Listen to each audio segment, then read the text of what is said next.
rame manorame sahasranama tattulyam rama nama varanane Shri Rama Rama Rameti Rame Rame Manorame Sahasranama Tattulyam Rama Nama Varanane Shri Rama Rama Rameti Rame Rame Manorame. So we can chant a mantra which is very simple. It's for the solar plexus chakra. Okay. It's okay that I choose the mantra or Yeah, you? please choose. Shri Rama Shri Rama Jaya Rama Jaya Rama Jaya Jaya Rama. Jaya Jaya Rama. So the melody goes like this. Shri Rama Jai Rama Jai Jai Ram Shri Rama Jai Rama Jai Jai Ram Wow. Shri Rama Jai Rama Jai Jai Ram Shri Rama Jai Rama Jai Jai Ram Shri Rama Jai Rama Jai Jai Ram Shri Rama Jai Rama Jai Jai Ram Shri Rama Jai Rama Jai Jai Ram Shri Rama Jai Rama Jai Jai Ram Shri Rama Jai Rama Jai Jai Ram Shri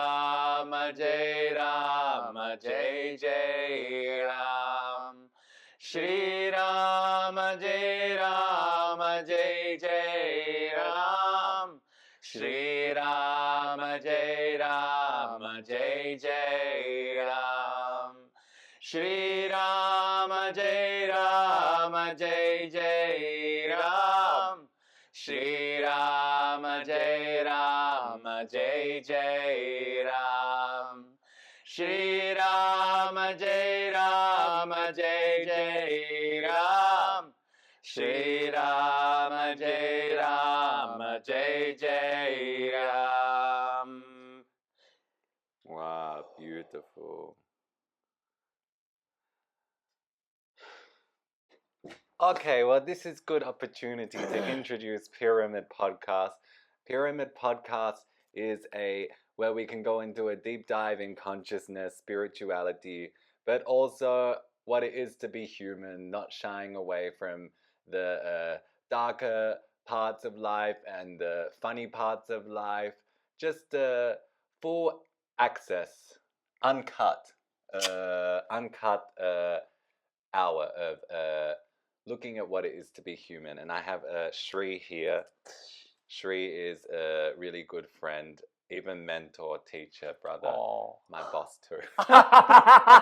You want to introduce yourself? How would you? Okay, if a beautiful woman came up to you and said they want to know about you, what are you going to say to them? I would say I am a spiritual comedian and I sing sometimes, but I wouldn't tell her about my business in case it doesn't work out. What business? Which business? Like what I do for living. Okay. Yeah. Okay, I like that. I think that describes you well, spiritual comedian. And why do you think it's important to find comedy in spirituality? I think Ramana Maharshi said something beautiful. He said, when you start walking on your spiritual path, you kind of enjoy when people make fun of you, because you kind of see, my ego is getting a punch, and I like it. Keep smashing it. Okay. So it's like a blacksmith hitting a hot iron. Okay. So you start kind of enjoying it. So you can also do it yourself. Yes. You go on stage and make fun of yourself, and you smash any parts of you that are still conditioned by the society or whatever. You know? Oh, I love that. Okay, so it's kind of like smashing the ego and taking down all the walls with laughter. With laughter, yeah. And you do it with a light-hearted energy. So, and you do it so others can also start looking at their own conditioning and just be the witness of the madness that's running inside. I love that. Do you think we can do some laughing yoga? How would you lead that in a session? I don't necessarily do laughing yoga, but I just tell some jokes once in a while. Okay.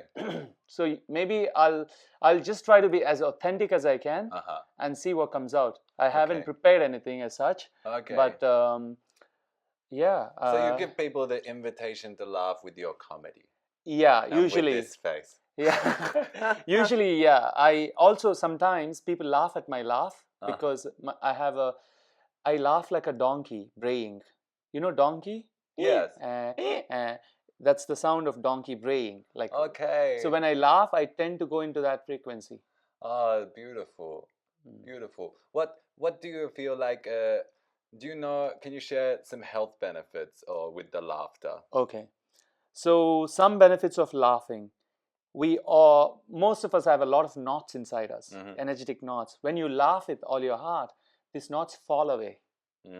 It's like in yoga we say you want to crack open the conditioned consciousness and create gaps, and in these gaps the stillness can speak to you. So in asana practice you're trying to create these gaps. You can do it with chanting a mantra, you can do it with a good music, you can do it with a good laugh. So all these are tools to bring you into this state where the thought dimension falls away. I love that. So any traumatic moment or anything that like brings you like, I don't know, jealousy or shame, you can always just go back to laughing at it. Exactly. Oh, you can also laugh at even the worst things. Okay. Yeah. I mean, it's not like you're supporting them, you're just laughing at them. I love that because every laughter is just available to everyone. So quick too. And also for me, when I'm laughing, I'm always thinking like this is a bit like also pranayama. Yes, absolutely. I think Osho said it. Laughter and music are fastest ways into union with the spirit. Beautiful. Yeah, good laugh can bring you there like that. And also when you're laughing with other people and the whole room of people is laughing, they're all connecting with their higher self for a short period, and everyone is meeting like in such high frequency. Yes, wonderful. So we have the laughter and we have the mantra. Can you explain what is mantras? Mantras are sounds that help you liberate yourself from the thought dimension. We as a collective society have been overutilizing our mind faculty, the thought dimension, and mantras can help you get out of that space and get it more into your heart space. And they say heart is the seat of your soul, heart chakra. So they help you get out of here and get into your heart. And one other thing mantras do is they help you speak your truth. So if you've been suppressing yourself, or if you grew up with caretakers, society which suppressed you, like I went to a Catholic school where I couldn't really say a lot of things. In a way, it's probably worked in my favor because I was a pervert when I was a child. So it's good. It probably saved me from some belting. But as you heal your throat chakra with a lot of chanting, you start speaking your heart out. So it's like the channel through which you can speak your truth. You know. Wonderful. And why are they mostly in Sanskrit? Can mantras be in any language? Do you think? Absolutely. Like the Sanskrit mantras that we usually sing in yoga, we probably are doing that because yoga has become more and more accessible to people, and it's very cheap. And also people are seeing the benefits of doing it. So mantras are sounds that were put together by very conscious people that have a certain vibration. Like you're a DJ, right?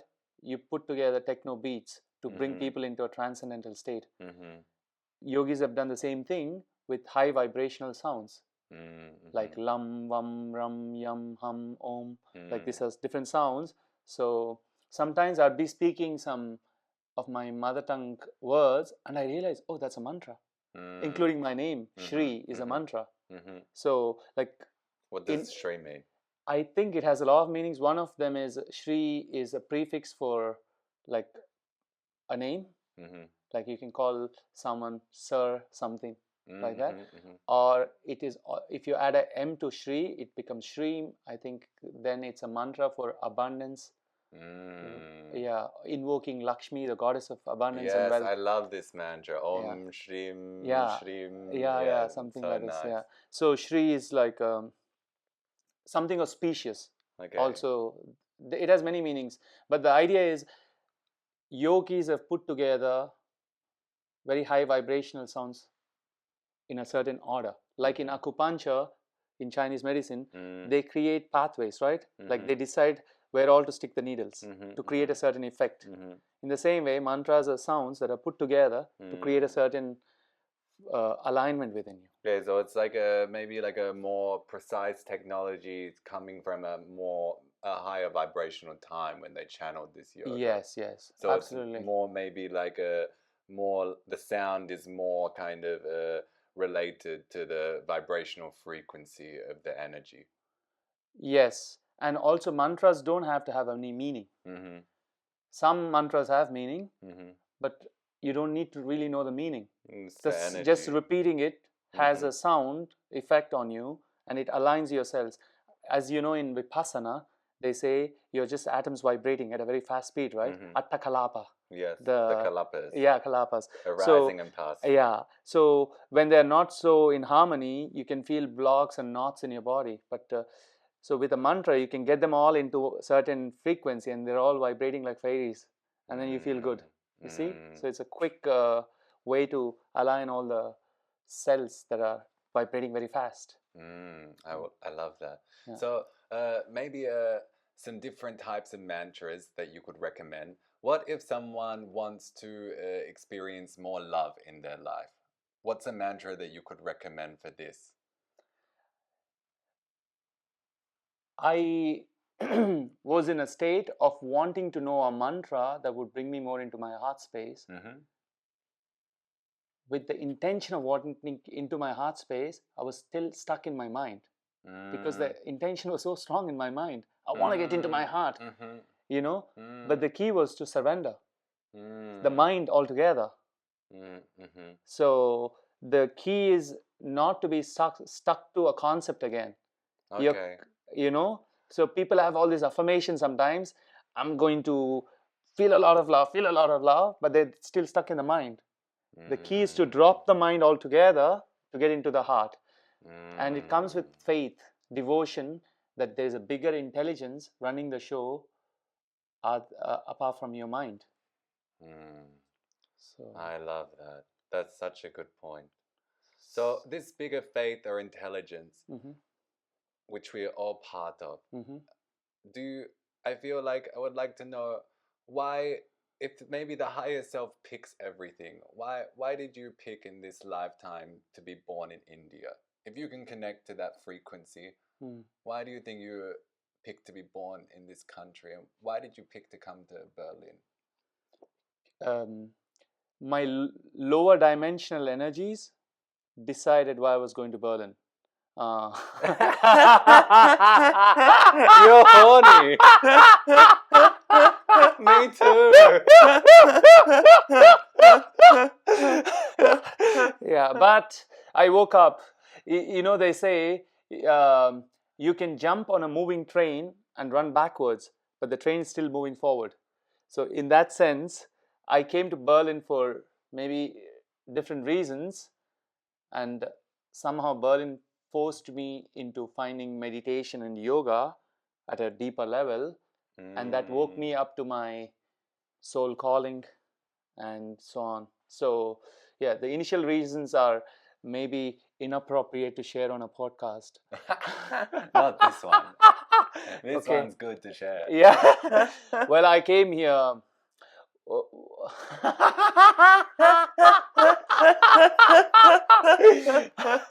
Yeah. Well, I came here because of a girl. And really? Yeah, actually. Yeah, I had jobs in, once I graduated at my business school, I had jobs in different cities, but I chose Berlin because of a girl I was seeing then. Oh, I didn't know. Yeah. And then, and I just loved it, and it feels like my home. Yeah. Me too. Yeah. What do you think in Berlin, especially about this like obsession with sex and drugs? What do you? Because it's so, for me it's so, I've had so many elevating experiences on drugs, and it also helped me to find my consciousness, but now I'm kind of like finding that it's no longer serving me. What effect do you think it has on one's being? Do you Yeah. think at any point it's helpful? Yes. I think Alan Watts has said something beautiful about this. Alan Watts is a British mystical philosopher. um, he said something along these lines. He said psychedelics are like phone calls to the gods. You call them, you receive a message, and then you hang up the phone, go execute the message. But many people in Berlin sit by the phone every day and don't do the other part of like executing what they receive, you know. Mm-hmm. So the idea is psychedelics can be very good, maybe if you do them as a therapy once in 6 months or once a year, to really see if you're on the right path, to receive information which your mind might be blocking you from receiving, more as a therapy. 6 months once a year for Berliners, to receive and then execute the information that comes, you know. And that's how you kind of like remove any walls between your higher self and your conditioned mind. Yeah. So that would be the ideal state for someone who uses drugs regularly. And what happens also, the problem with psychedelics is, it's like instead of opening the door and entering the room, you're using a truck to crash into the wall to enter the room.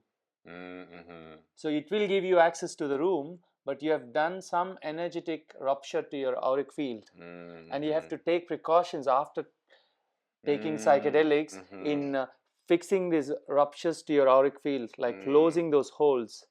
So there's some techniques in energy healing called sweeping, cleansing, sweeping. These are things you need to do to fix those holes in the energy field, so you're not leaking energy, or else your manifestations will be affected.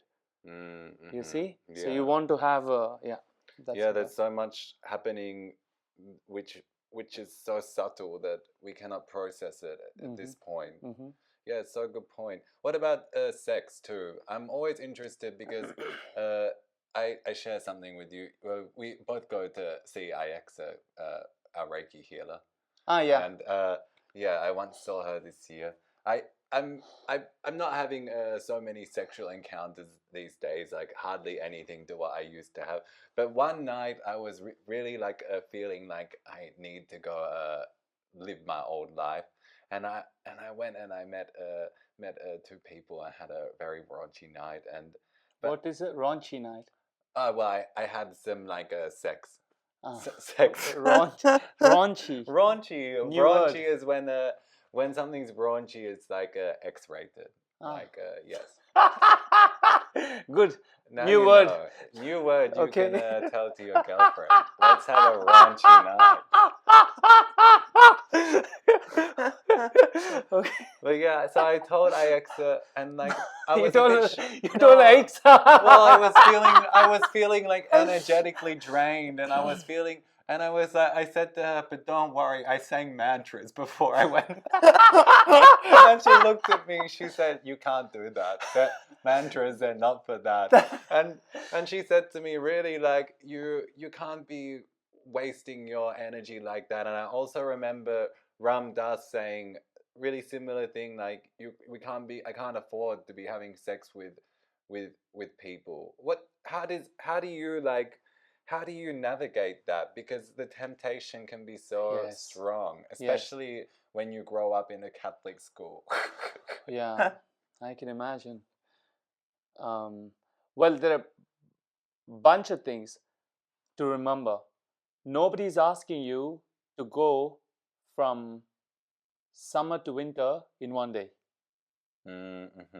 right? Yes, I Yeah. love that. So that would just be very wrong, because we humans are used to conditioning patterns, and things take time sometimes, and we have to be compassionate enough with ourselves to to accept our mistakes and keep evolving. So point one, of course, sex is very available in the city. It's very easy to go on dating apps, for example, uh, or wherever, Mm. So the important thing is, my teacher said, if you just sleep around, you might find pleasure, but you won't find fulfillment, because pleasure and fulfillment are two different things. If you really make love, you will connect at a heart level, where you will feel fulfilled and nourished. Whereas if you just do it for the sake of uh, orgasming, then you're experiencing a very superficial pleasure. It's not deep enough. Yes. So you want to feel also connected in the heart while doing it. Yeah. Heart chakra. And that doesn't happen with everyone you meet, because people need to be vulnerable to open their heart to you. Yes. And you too need to be vulnerable to open your heart to them. Yeah. And this can take time, and this needs a lot of trust and faith in the other person, right? Yes. And you can't easily do it with any Tom, Dick, and Harry. Yeah. So, and that's why it remains at a very low level instead of coming up to heart level. This is, and what Ramdas said is, when you're on your spiritual journey, you do so much work to clean your energies and to keep your chakras aligned and to cleanse yourself, because we live in a world where there's constant influence of energy, right? So if you are going to clean your car so clean, would you want to pour mud on it after cleaning? No. So you would want only clean cars around you, so to say. Meaning you would want people who also take care of themselves. So when you come together with them, you're not carrying, you're not taking on too much of their karma, so to say, or their toxic energy. If they're also high vibrational beings, then you nourish each other. This is the idea. So sex is not bad. It's just choose your partners wisely. I love that, and that hits me deep, because Yeah. I have had a threesome with my dick with Tom and Harry.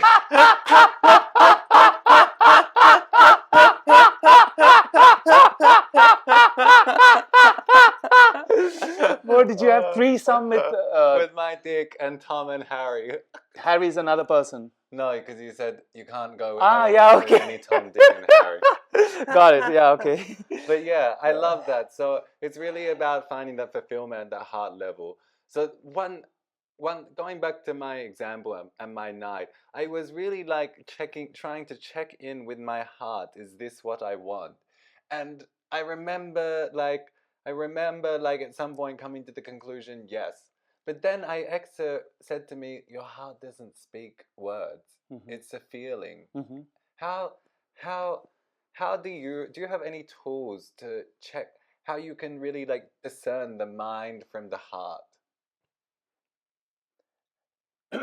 Usually heart is very compassionate, and it doesn't judge you so much for your mistakes. Mind can be very critical, and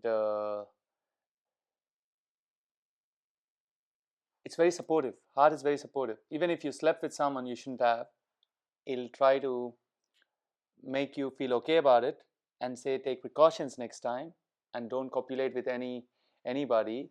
Try and keep your energies safe and protect yourself. So it'll be compassionate. How do you discern from the mind? Sometimes the mind is influenced by certain pain bodies that live inside us. Pain bodies are past emotional pains that live inside us. They have their own intelligence. When they take over your mind, they are running the aeroplane. They've taken over the pilot seat.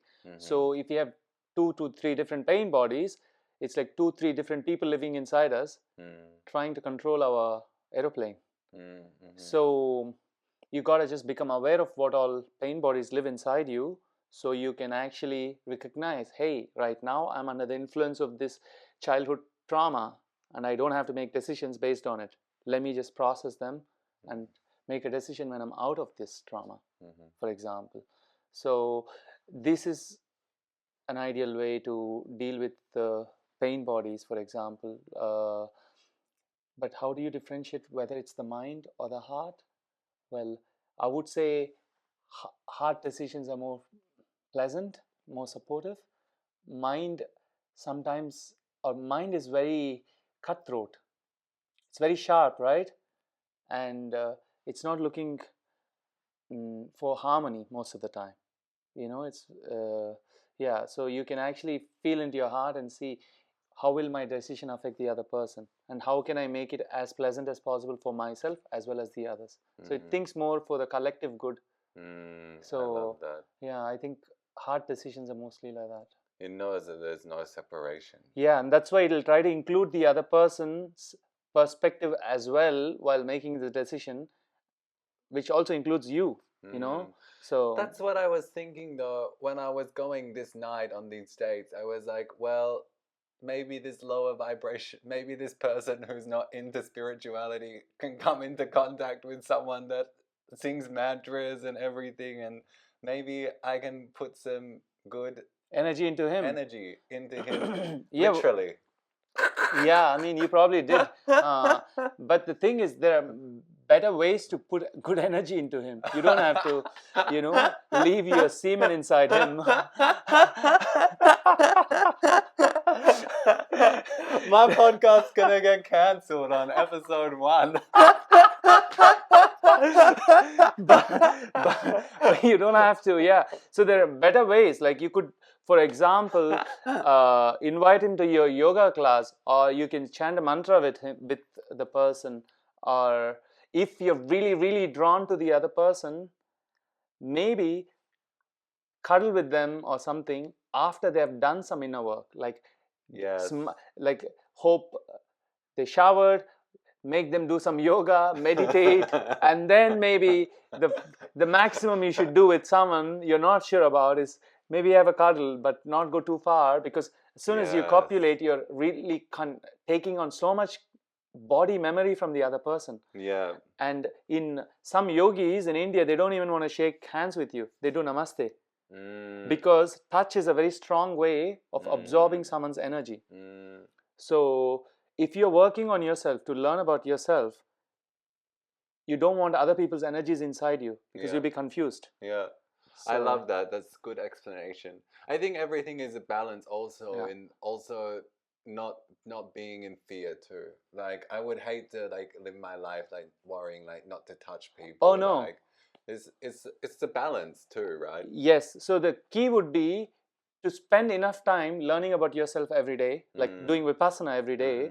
So you are very well aware who you are. Once you're aware about who you are and what your patterns are and everything, then it's okay to meet others and do what you do, because even if you take on someone's karmic energies, you can just write it off in your head. That's not me. That's not me. I don't have to worry. It's just something I took on, and I know it'll leave me if I just sit in silence or smudge myself or take a shower or whatever, or go in fresh air. You see? So once you learn about yourself and you know who you are at a core level, then it will be easier for you to handle these energies. Yes, I love that. So the first step is to discover the true self. Yes, and the true self is always arising and passing, arising and passing. Yeah. Everything's changing, nothing permanent.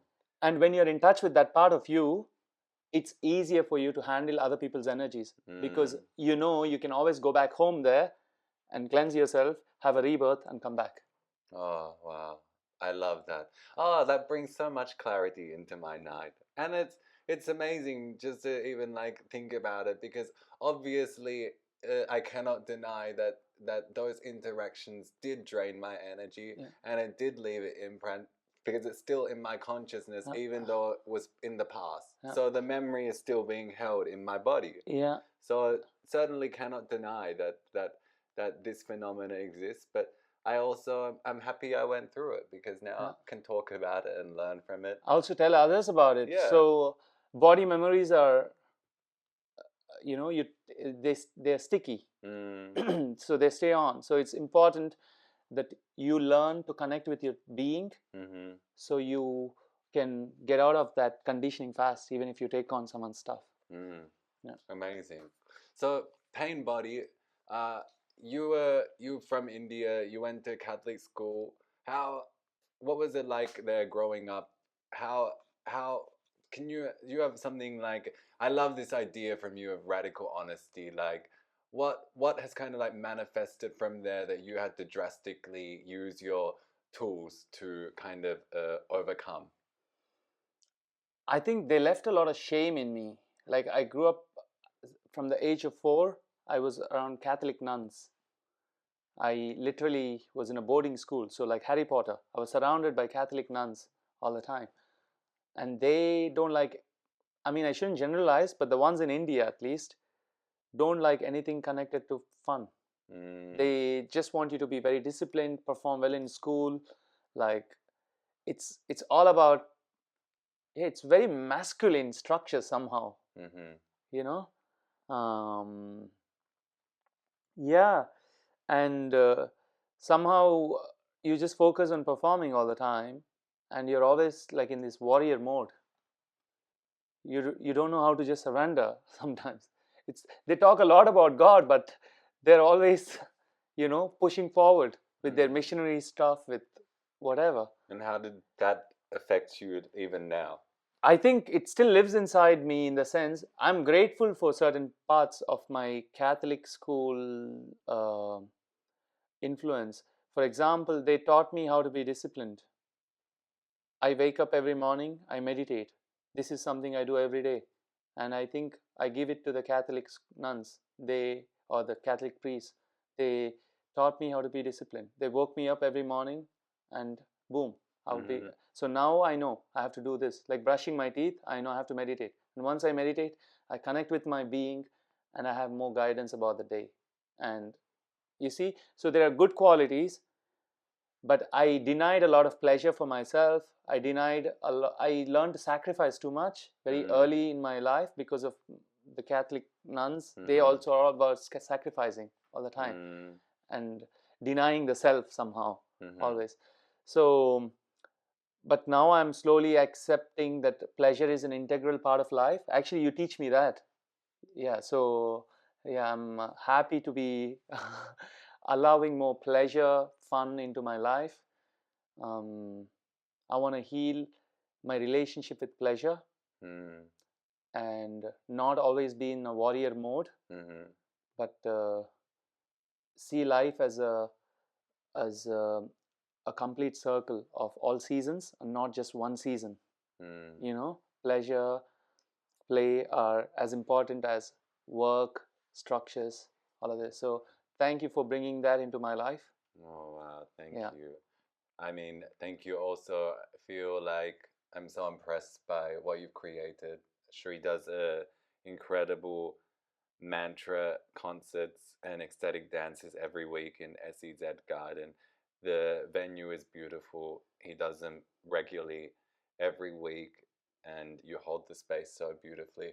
Also, like as a foreigner coming to Germany, like I'm so impressed that you've set up businesses so quickly and so efficiently, and you still maintain your values. All Shri's, I love working in green yoga.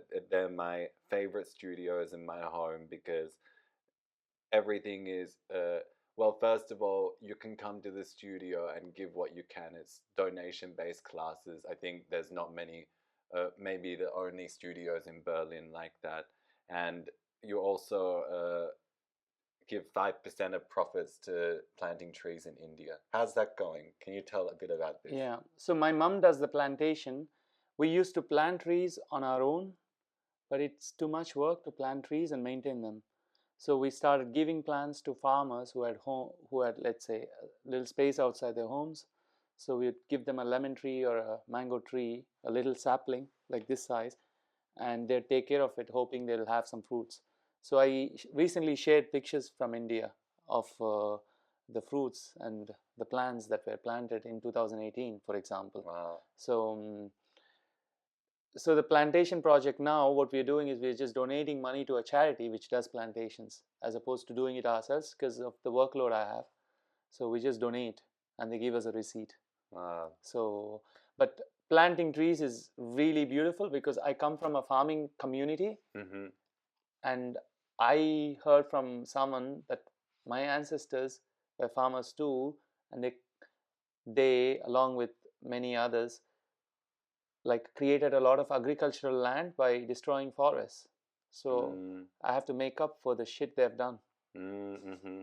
And this cycle of dharma, Yeah. this cycle of service, Yeah. do you feel it in your life now that you're serving so many people in so many ways? Do you feel the energy coming back? Yes, I think universe teaches me regularly. Like the more I send out, it just comes magically back. So it's like a game that universe plays with me, I feel. Sometimes my mind says, yeah, you have to be more careful, set a boundary here and la la la.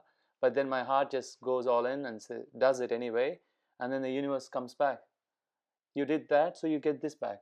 It's like, yeah, it's so beautiful how universe teaches you. But it always is testing you if you will follow your heart more, or you'll still be stuck in your mind ways, you know? Yes, I feel that too. Hmm. Final few questions. Who created us? What is God to you? Hmm. I think actually the answer is very simple. It was, let's say, we shouldn't um, think of it as a human being or something. It was an intelligence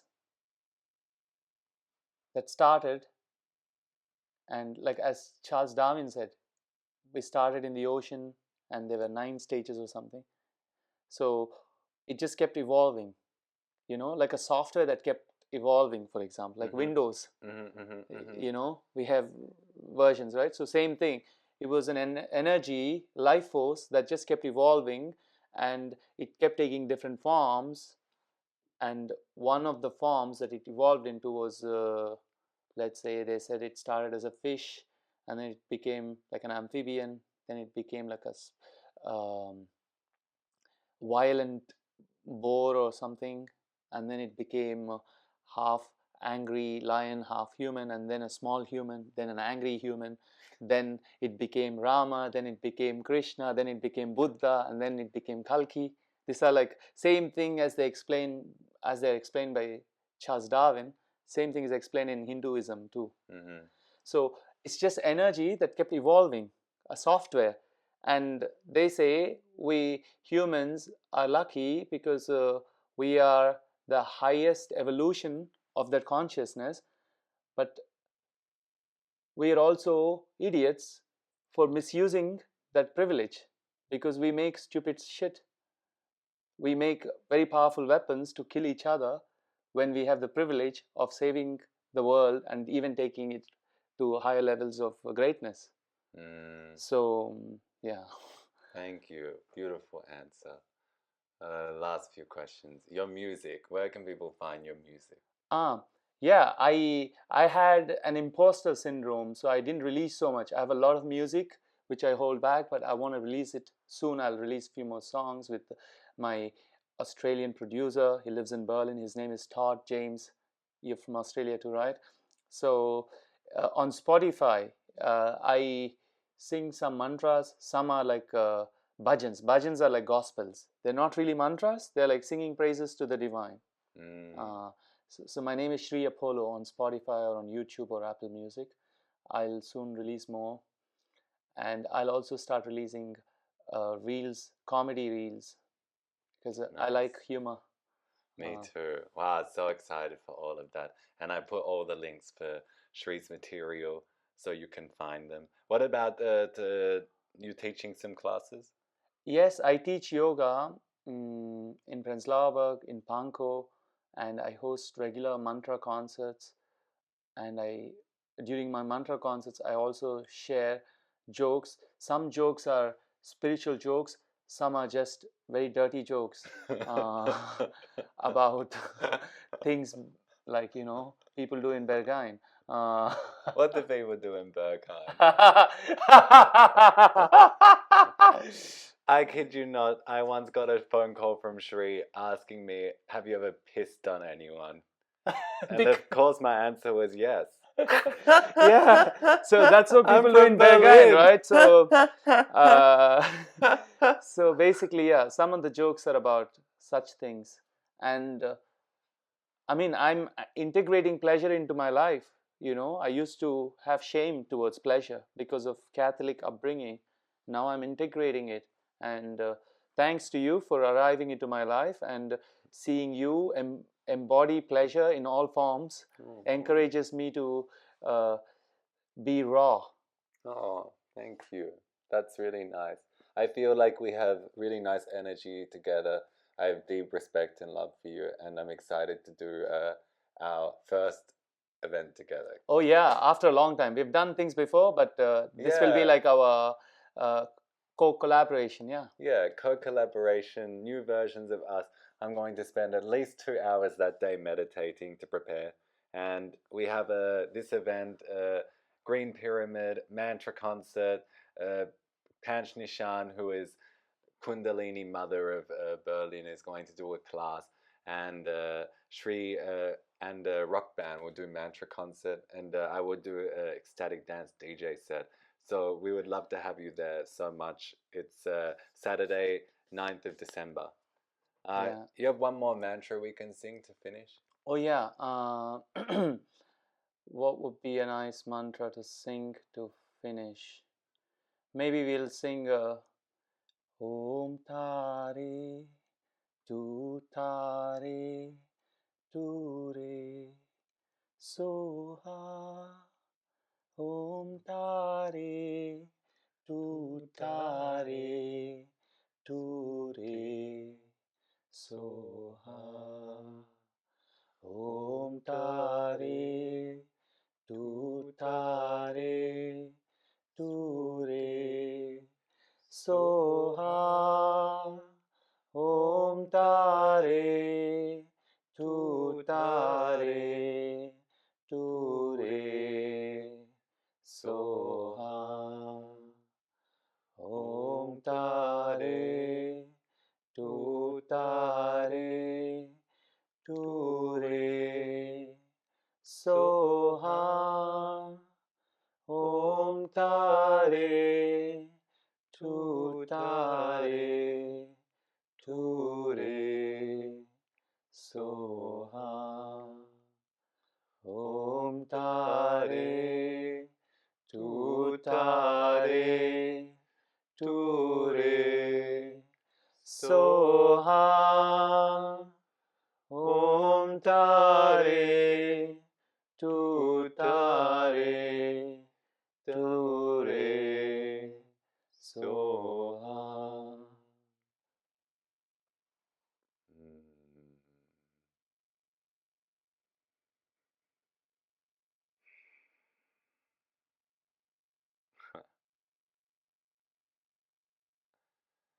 Ah, thank you so much. I love you. Likewise, Thank you. brother. I love it. Thank you, everyone. Thank you.